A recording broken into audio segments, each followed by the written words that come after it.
decisively the one thing what I should do. Shri Krishna said, the blessed Lord said, O blameless one, in this world a twofold way of life has been taught of yore by me, the path of knowledge for men of contemplation and that of works for men of action. Arjun asked Shri Krishna to tell him decisively the one thing that would be good for him. One may ask the question that, cannot Arjun see his own good for himself? Has Arjun not got the intelligence to see his own good? We all say that if we can make a decision and if we know what is good for us, then is Arjun less intelligent than us? Why is he asking God this? Arjun is asking this question. He asked this question, tell me decisively what is the right thing to do, whether I should go into the battle or whether I should go to the forest and follow the path of knowledge. Arjun is asking this question not because he is less intelligent than us, but because he is more authentic than us. When a human being thinks that he is intelligent and he thinks that he knows what's right for him, then understand that he's lost his authenticity, because Arjun is in front of the greatest in the world. Arjun knows that the instrument is only one, but it is because of circumstances that the variety in things makes what's good for him and what is pleasurable. We discussed the difference between what is good and what is pleasurable last week. We gave over 14 differences between what is good, what is pleasurable. The videos are on YouTube. Okay, that makes that less obvious. One thing does not become pleasurable but by what one does, but by why one does it. The question of what is good for one and what is pleasurable for one person is a very famous question. A criminal murders someone, gets caught, has a case filed against him, and during the case, the judge sentences him to be hanged. When we look at it logically, both the criminal and the judge would have ended someone's life. The criminal ended someone's life, and the judge ended the criminal's life. However, when the criminal gets punished, then people think that it's right and they praise the judge, but when the criminal murders someone, then people criticize him. Whereas the judge hangs someone and the judge gets praised for it. This is because they are doing the same thing, but the reasons for doing those things are different. Bad people in India, who they call pushers, they wear nice clothes, they go out to children to school and tell them they give them nice chocolates. That child thinks that uncle is so nice that they're giving him chocolates, but the drug inside those chocolates is a seed for the children's downfall. The pusher showed the child an image of something that's pleasurable, but what was inside, what was the object inside the chocolate? The child probably sees his own good in the chocolate, but in reality, it is not their own good for the child. The chocolate is a pleasurable thing, but in the end, it's a murderous thing for the child. Therefore, whenever we do a thing, whether it is good or pleasurable, cannot be decided by looking at the thing prima facie, but by asking, why are you doing the thing? Only then will you know whether it's good or whether it's pleasurable. When you do an evaluation or an analysis of every action, then ask one question: why are you doing the action? The answer to this question should not come from words or from the intellect, but from the heart, because your conscience never cheats you. The intellect tells us many things. The intellect is limited to our memory. We're rationalizing things because man is a rational animal, but man uses this rationality to justify his irrational activities. Why? When the conscious gives an answer, then it can be confirmed what is good and what is pleasurable, but that intellect is used to justify and rationalize activities which are pleasures and what is not good for him. Therefore, or her, Arjuna asked Sri Krishna to tell him what would be good for him. Sri Krishna uses very beautiful words in the beginning to answer Arjun's question. Look at it. What was the first thing that Sri Krishna calls Arjun? O blameless one. Why does Sri Krishna call Arjun O blameless one?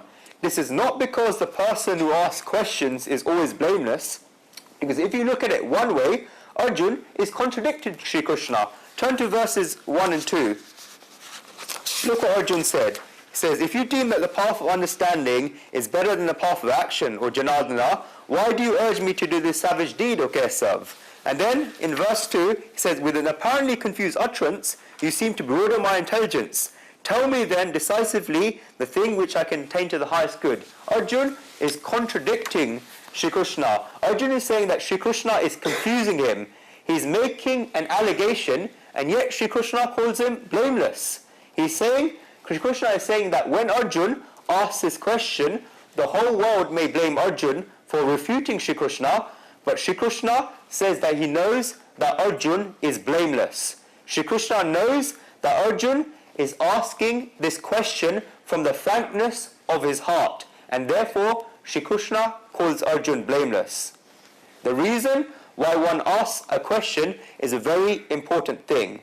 There are many different ways of asking questions, different reasons for asking questions. First, a question can be asked out of curiosity. When a young child asks a question, then it is out of habit, and there's not that much sincerity behind the question.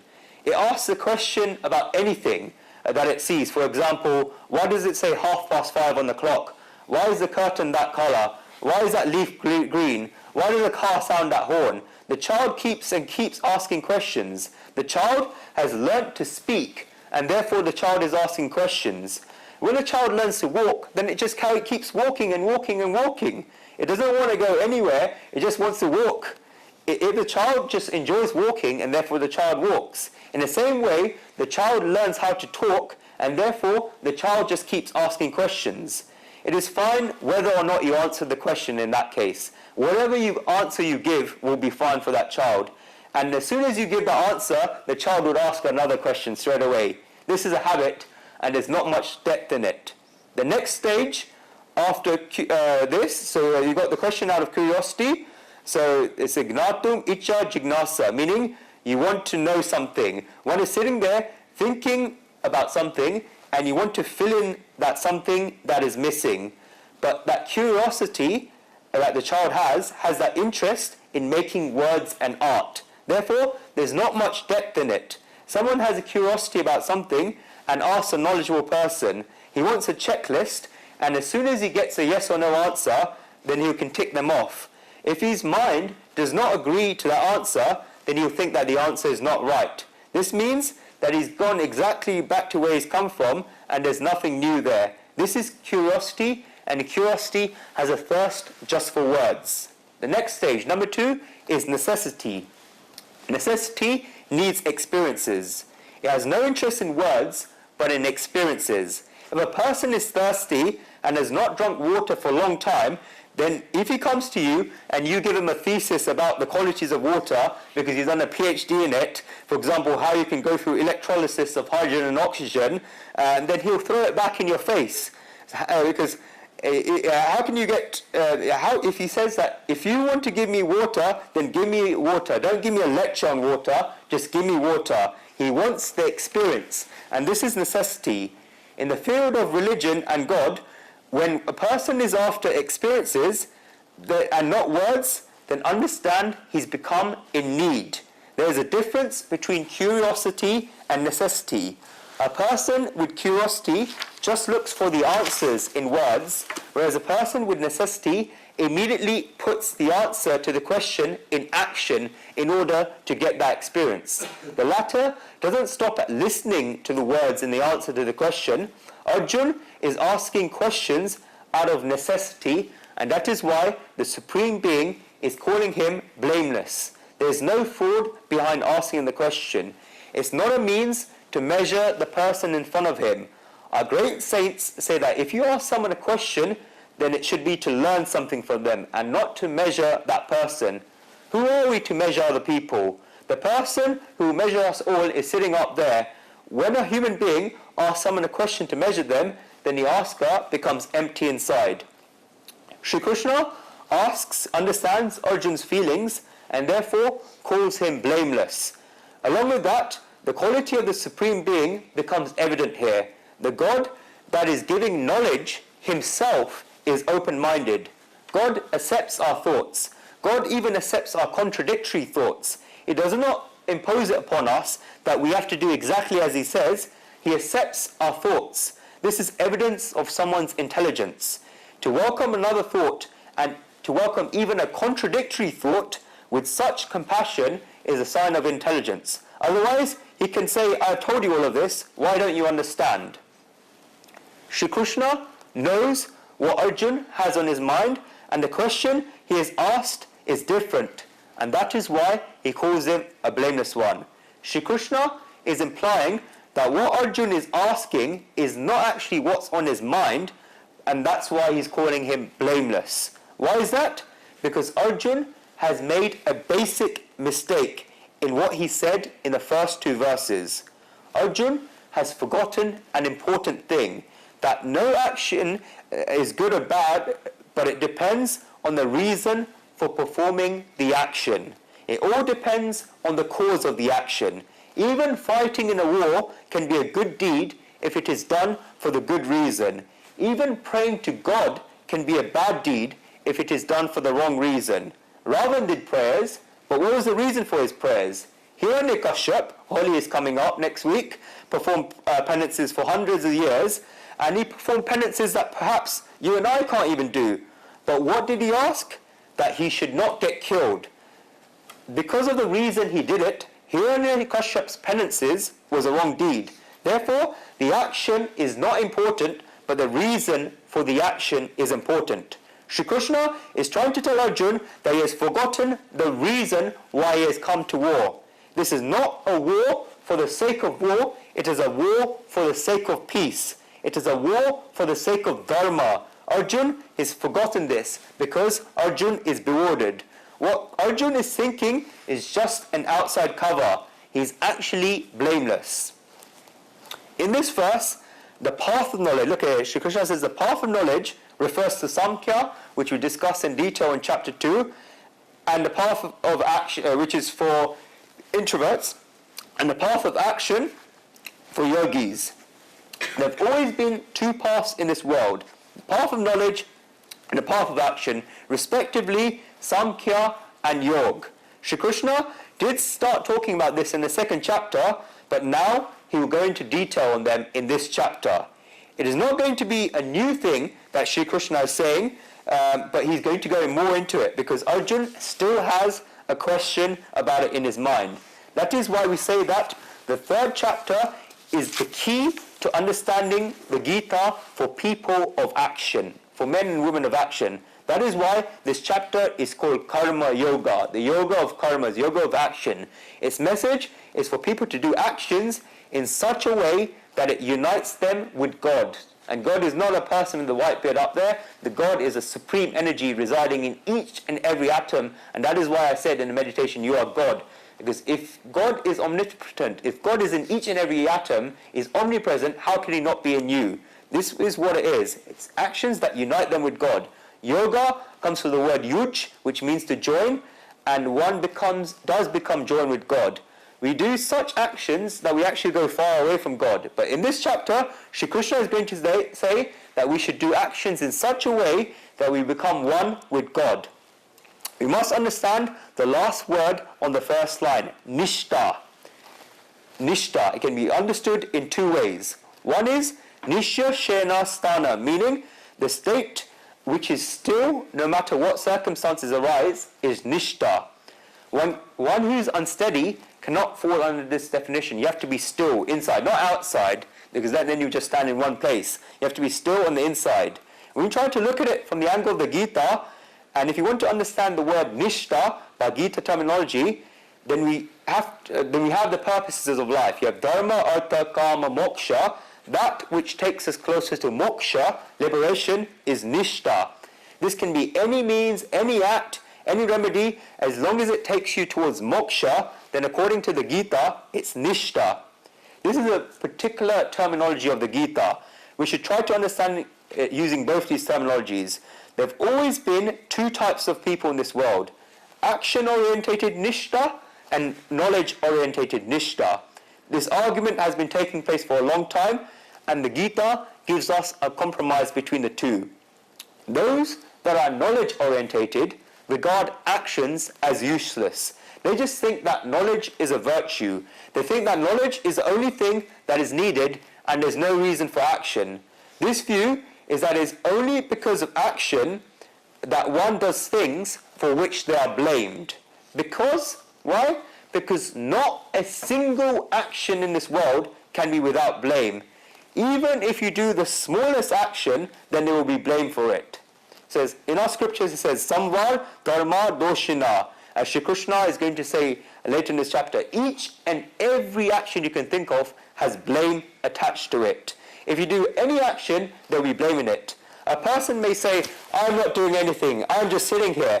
But even by sitting there, he is doing something. Because by breathing, when he's sitting down, the warm breath in his exhalation kills so many insects. The Jain religion is very scientific. When Jains go to temples or in front of their gurus, they entire piece of cloth around their mouths, so the warm air from their exhalations cannot go to the deities of the gods or the great saints. It's such a scientific religion. If breathing can incur blame, then what to say of other actions? Because whatever actions you do, there will be blame attached to them. Then what should you do? People of the way of knowledge say to leave all actions. They say only do those actions which are needed to maintain the body, and that you should leave all other actions. They say that knowledge is enough. On the other side, the people of the way of action see knowledge as difficult. They say that knowledge is not their cup of tea. They think this and they stay away from knowledge. Without reason, this type of behavior has been going on for thousands of years all over the world. When we think about it deeply, then you see that whatever thinkers there are in the world, you can put them in either of these two categories. Samkhya, knowledge, or yoga, action. Name any thinker in the world. Homer, Socrates, Heraclitus, Garag, Yagnavalkya, Vashishta, Viswamitra, Shunzu, Lao Tzu, whoever it is, you can put them in one of these two categories. Samkhya, knowledge, or yoga, action. I do not even know whether Lao Tzu ever heard the words Samkhya and yoga. I do not know whether Diagnosis ever heard the words Samkhya and yoga, but you can put all of these people into one of these two categories. Samkhya, knowledge, or yoga, action. You can put not only all the thinkers, but all the religions of the world can be put into these two categories. And that is a difference we must understand. What is the difference between the two? First, the way of knowledge is introverted. People in this category are interested in knowledge, meditation, and penances. The way of knowledge, on the other hand, is extroverted. They cannot go without action, and they always need an activity to do. They will serve people and they'll help other people. That is the way of action. Second, the way of knowledge is negative. By this, I mean that they learn that by deducting things. For example, in Upanishads you have neti neti, which means not this, not this, not this, deduction. Whereas the way of action is positive. It points very much in the direction of life, because people in this category always want to do something. Thirdly, the way of knowledge is intellectually orientated, whereas the way of action is emotional and feelings orientated.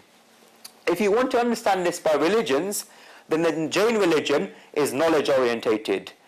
Bhagwan Mahavir, I use the word very carefully, Bhagwan Mahavir, because he attained the state of God. Same with Buddha, Bhagwan Buddha. Bhagwan Mahavir gave it, Jain religion, the word Kevalin, meaning pure knowledge. Buddhism is also knowledge orientated. The meaning of the word Buddha means enlightened one, because he has true knowledge. You not see much rituals in Buddhism and Jainism, but with time, rituals have come into both Jainism and Buddhism. But purely, neither Bhagwan Mahavir nor Bhagwan Buddha created rituals. It is human nature that we cannot go without rituals. Mahavir Swami himself was against deity worship, but those who followed him created deities of him. Human nature is very strange in that it always creates rituals, because human beings cannot go without rituals. That is why the Buddhism religion has the most ritualistic religion in the world, one of at the moment. Mahavir Swami gave a clear message because he saw the injustices that had sneaked themselves into rituals, and this was a very radical view at the time. But then people created deities of him. The way of knowledge is intellectual, whereas the way of action is emotional. It is because people in the latter category are feelings orientated that they want to help other people. A person in the way of knowledge will say that they have no need for other people. Such a person will be happy with herself and her thoughts. These are the kind of people who live in caves of mountains. They do not need any people, society, or anything. Whereas a person of the way of action would not be comfortable alone in a mountain, in a cave in a mountain, and will go and help 5 people in society. Such a person has feelings and emotions for others, and that is why they help in society. I'm giving a very broad division here, but it's not always this black and white. Ordinary people in society like you and me are never this radical. We are not this extreme. We're always somewhere in the middle between the two. We are slightly emotional, and we're also slightly intellectual, and that's what we're like. Our lives work with both some of action and also some of knowledge. Shri Krishna says in this verse, look at here, it has been taught of yore by me. Shri Krishna has said this before. People of the way of knowledge think that actions are not necessary, only remembering is necessary. They have their logic behind this. They say that we are in search of something, but we do not know what that something is. People are never happy with what they're like at the moment, but we're definitely searching for something. They say that if you can find this through actions, then there is no point in acting, because once you stop acting, then you will lose that thing. Also, you cannot do actions non-stop for 24 hours. You can only do actions when you have a body. When you are a pure soul, then how can you act? The pure soul cannot act. If you're trying to do that thing through action or the body, then you are going in the wrong direction, they say. Because you are not the body, you are the soul, and the soul cannot do anything. Therefore, the people of the path of knowledge think that trying to find something through action means that one is going in the wrong direction. And they are right in thinking so. If you're trying to find something through action, then as soon as you stop the action, that thing will go away. People of the way of knowledge say that what you're looking for is not lost somewhere outside that you can find through actions, but in reality, we've forgotten it. Therefore, Brahman, the supreme energy, is something to be remembered and not something to be achieved by action. It's just a remembrance. In order to remember something, it is not necessary to do anything. You just have to dive into yourself. You do not need to do any actions on the outside. In fact, people in the way of knowledge say that the more you do actions, then the further you will go away from yourself. Because by engaging yourself in action, then you're stopping your mind, because you're thinking less and you're remembering less, because you're involved in some activity that's on the outside, something that is not within but without. Your state of bliss is not without, it is within. And to go within, you do not need to perform any actions. This is what people of the path of knowledge say. They say that remembrance is necessary. People on the path of action say no to this. They say that we have to perform actions. It is only after performing actions that you realize that actions are useless. But we must do actions. Even when we are idle, then we're also acting. If a young child is making a sandcastle, then when he turns 15 or 20, then he realizes that making a sandcastle was a waste of time. But if some elder goes up to the young child and tells the young child that making a sandcastle is a waste of time, then at the time the child will not understand, because making that sandcastle was meaningful to that child. In order to learn that the action is futile, it is necessary to act.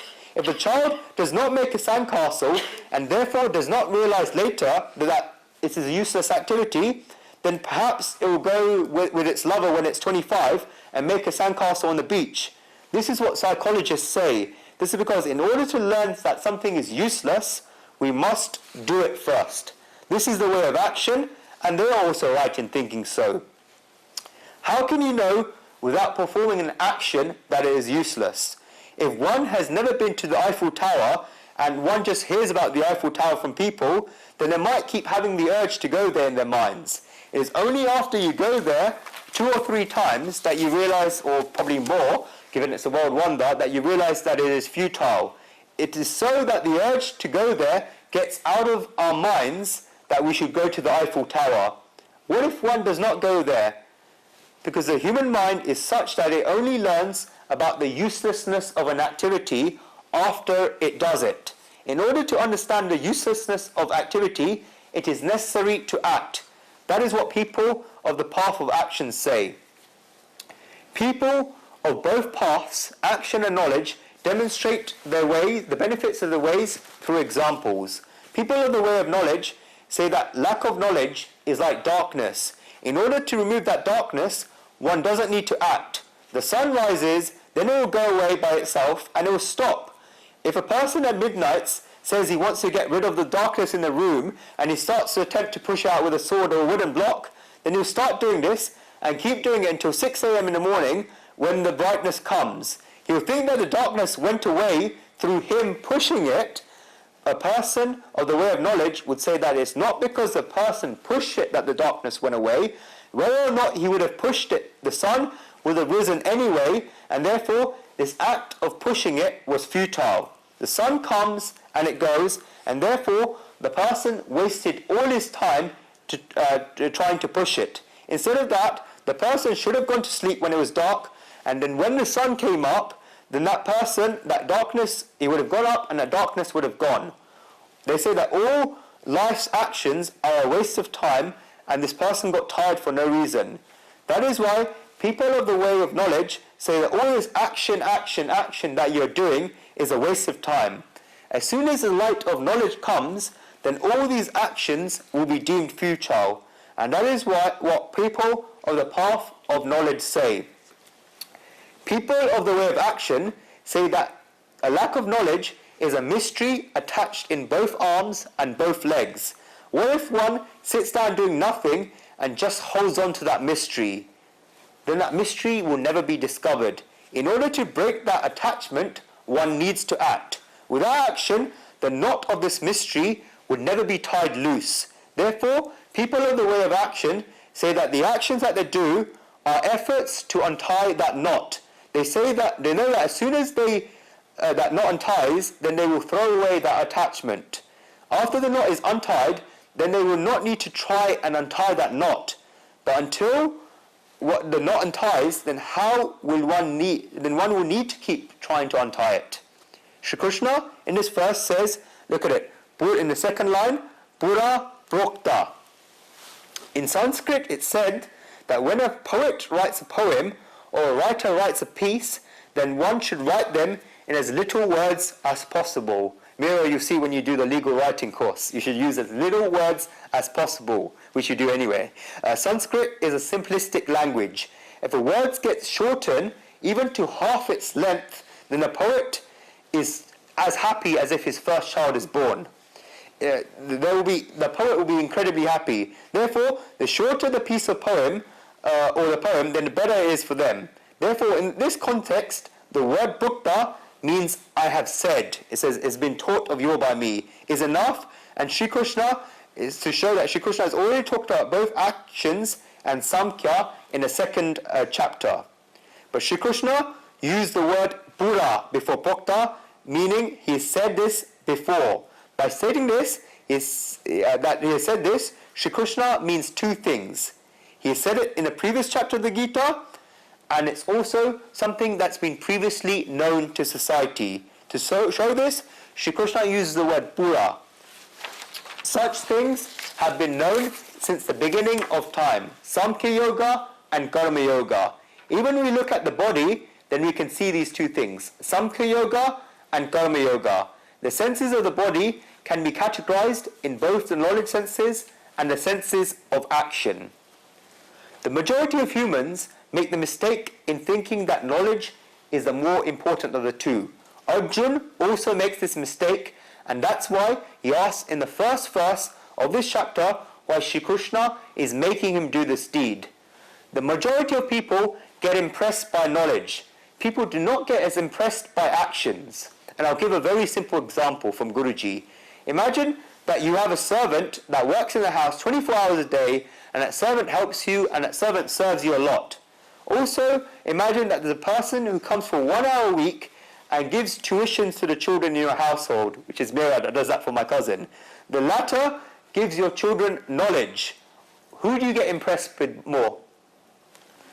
When the tutor comes to give your children knowledge, then you think they've done a good job, you give them the nicest food, the nicest coffee. Do you drink coffee or tea? Yeah, nice coffee. But the poor servant is serving you 24 hours a day, the tutor has been taking the path of knowledge, and that servant has been taking the path of action. It is human nature to be impressed by knowledge.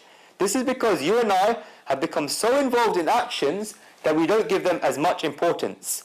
There is nothing new in actions to us, but we have a lack of knowledge, and knowledge has been distant from us. So when someone shows us that they have more knowledge than us, then we are easily impressed.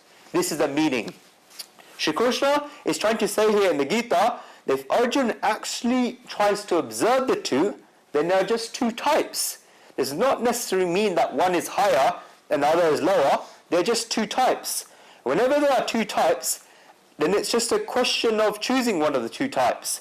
It's not a question of which is the most important. When a woman goes to buy saris from a shop, then the person selling the saris asks the woman what her budget is. If she says that she wants a sari worth, let's say, £300, then you will get 50 saris worth that amount. The type is the same, they all cost £300, but it's simply her choice now. The woman will choose one out of the 50 saris she likes. It does not make a difference to the salesman because he's still got the same amount of stock. He can sell any of the 50 he has. They are all the same to him. Therefore, when Shri Krishna uses the word type, then understand that none of the two is better. The two-way-fold way of life has been taught by me. It's not type. It doesn't say which one of the two is better. The people of the way of knowledge finds actions difficult, and the people of the way of actions find knowledge difficult. They are both, therefore, the same. The way of Samkhya is through knowledge, and the way of yoga is through action. Those in Samkhya advance through knowledge, and those in yoga advance through action. You have to find your type. It is up to you to decide which of the two you prefer and which route is yours. Are you introverted or extroverted? If you are introverted, then you find the way of knowledge comfortable. If you are extroverted, then you find the way of action comfortable. You both reach the same destination. Therefore, Madhusudan Saraswati says it very clearly that the destination is the same, but the paths are different. Guruji very much likes this statement by Madhusudan ji. Many of the great commentators have shown either one way or other, but Madhusudan ji has said that is the only one that says that the destination is the same, but the paths are different. According to the Gita, the destination is one, that it takes the person to the bliss of God, Brahman Nirvana, we discussed in verse 72 of chapter 2. That is where you have to reach. The goal is one, but the paths are different. Guruji said earlier that the senses and the body can be split into the knowledge senses and the senses of action. Even here, people give great importance to the senses, knowledge senses. What are the knowledge senses? They are the eyes, the nose, the ears, the tongue, the skin, and the mind. Why? Because they pick up knowledge, they take in things. That is the eyes, the nose, the ears, the tongue, the skin, and the mind. They are the senses from which you perceive. They're the organs of perception. What are the senses of action? They're the hands, the feet, speech, the sexual organs, and the organs of excretion. So it's the hands, the feet, the speech, the sexual organs, and organs of excretion. These are the five senses of actions, 5 senses of knowledge, 5 senses of action. Observing, you see that majority people give greater importance to the senses of knowledge, and they do not give much importance to the senses of actions. That is because the organs of actions, the senses of actions, have limitations. How much can your hands do?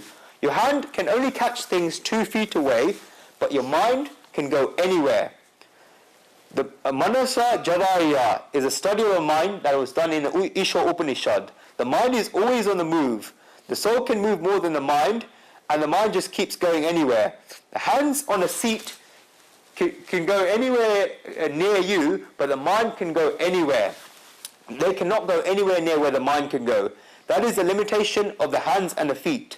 The senses of action have limitations, but the knowledge senses do not have any limitations.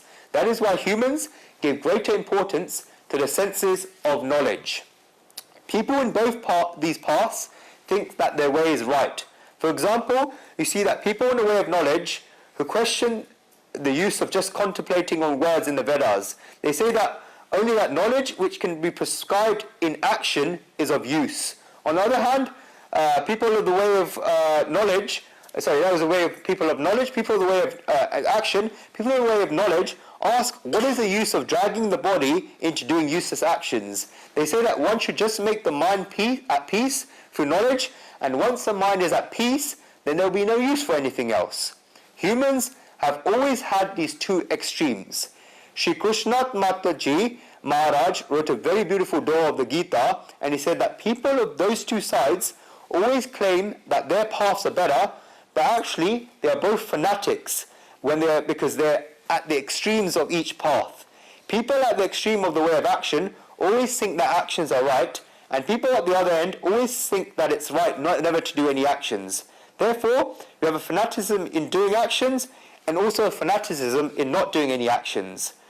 What did Sri Krishna say in his view of Karma Yoga? He said that those people who show those in the path of action how to do action with the correct knowledge in their mind are true people on the path of knowledge. Repeat that again.